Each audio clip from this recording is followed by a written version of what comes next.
Chavez Scholars, it's Miss Karen again. It's Thursday, and I'm ready to read the next two chapters of Tuck Everlasting to you today.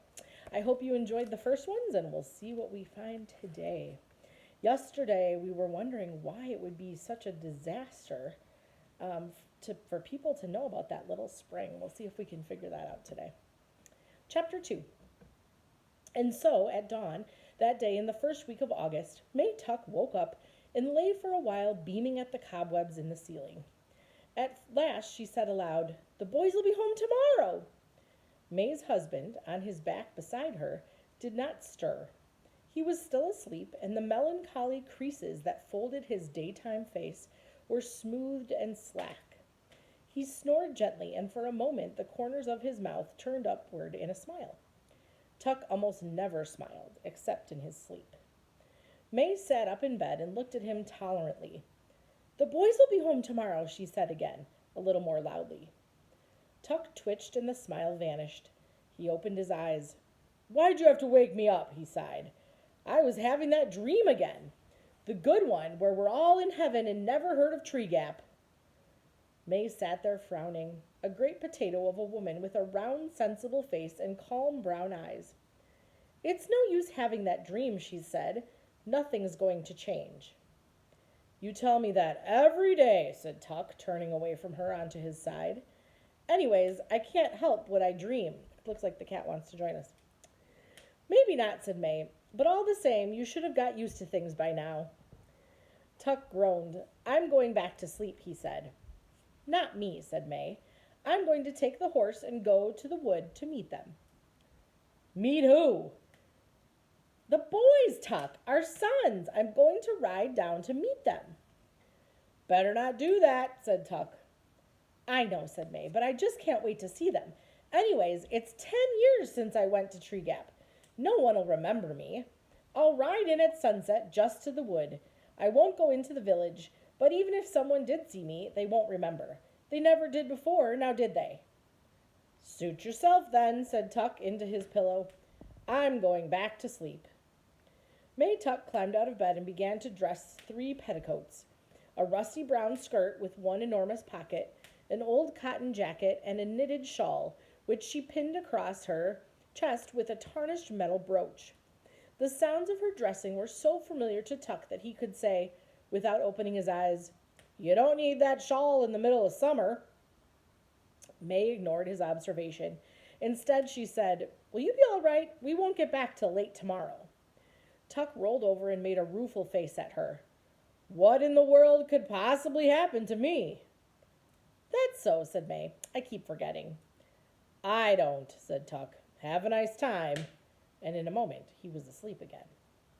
Mae sat on the edge of the bed and pulled on a pair of short leather boots, so thin and soft with age it was a wonder they held together. Then she stood and took from the washstand beside the bed a square-shaped object, a music box painted with roses and lilies of the valley. It was the one pretty thing she owned, and she never went anywhere without it. Her fingers strayed to the winding key on its bottom, but glancing at the sleeping Tuck, she shook her head, gave the little box a pat, and dropped it into her pocket. Then, last of all, she pulled down over her ears, a blue straw hat with a drooping, exhausted brim. But before she put on the hat, she brushed her gray-brown hair and wound it into a bun at the back of her neck. She did this quickly and skillfully without a single glance in the mirror. Mae Tuck didn't need a mirror, though she had one propped up on the washstand. She knew very well what she would see in it. Her reflection had long since ceased to interest her.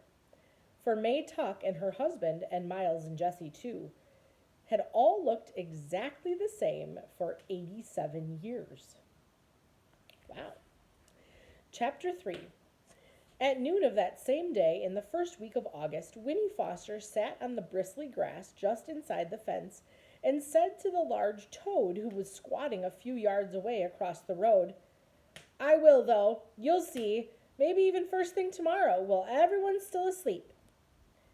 It was hard to know whether the toad was listening or not. Certainly Winnie had given it good reason to ignore her. She had come out to the fence very cross, very near the boiling point on a day that was itself near to boiling, and had noticed the toad at once. It was the only living thing in sight, except for a stationary cloud of hysterical gnats, suspended in the heat above the road. Winnie had found some pebbles at the base of the fence, and for lack of any other way to show how she felt, had flung one at the toad. It missed altogether, as she'd fully intended it should, but she made a game of it anyway, tossing pebbles at such an angle that they passed through the gnat cloud on their way to the toad. The gnats were too frantic to notice these intrusions, however, and since every pebble missed its final mark, the toad continued to squat and grimace without so much as a twitch. Possibly it felt resentful, or perhaps it was only asleep. In either case, it gave her not a glance when at last she ran out of pebbles and sat down to tell it her troubles. "Look here, Toad," she said, thrusting her arms through the bars of the fence and plucking at the weeds on the other side. "I don't think I can stand it much longer." At this moment, a window at the front of the cottage was flung open, and a thin voice, her grandmother's, piped, "Winifred, don't sit on that dirty grass. You'll stain your boots and stockings." And another, firmer voice, her mother's, added, "Come in now, Winnie, right away. You'll get heat stroke out there on a day like this, and your lunch is ready." "See," said Winnie to the toad, "that's just what I mean. It's like that every minute.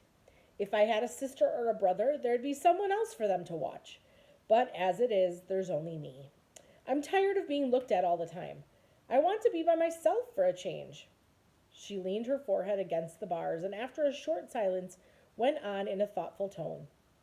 "I'm not exactly sure what I'd do, but something interesting, something that's all mine, something that would make some kind of difference in the world. It'd be nice to have a new name, to start with, one that's not all worn out from being called so much, and I might even decide to have a pet, maybe a big old toad like you, that I could keep in a nice cage with lots of grass and—" At this the toad stirred and blinked. It gave a heave of muscles and plopped its heavy mud ball of a body a few inches farther away from her. "I suppose you're right," said Winnie. "Then you'd be just the way I am now. Why should you have to be cooped up in a cage, too? It'd be better if I could be like you, out in the open and making up my own mind. Do you know they've hardly ever let me out of this yard all by myself? I'll never be able to do anything important if I stay in here like this. I expect I'd better run away." She paused and peered anxiously at the toad to see how it would receive this staggering idea, but it showed no signs of interest. "You think I wouldn't dare, don't you?" she said accusingly. "I will, though. You'll see. Maybe even first thing in the morning, while everyone's still asleep." "Winnie!" came the firm voice from the window. "All right, I'm coming," she cried, exasperated, and then added quickly, I'll be right there, Mama." She stood up, brushing at her legs where bits of itchy grass clung to her stockings. The toad, as if it saw that their interview was over, stirred again, bunched up, and bounced itself clumsily off toward the wood. Winnie watched it go. "Hop away, Toad," she called after it. "You'll see. Just wait till morning." That's it for today. We'll have to see if she actually follows through with it tomorrow. Have a good day.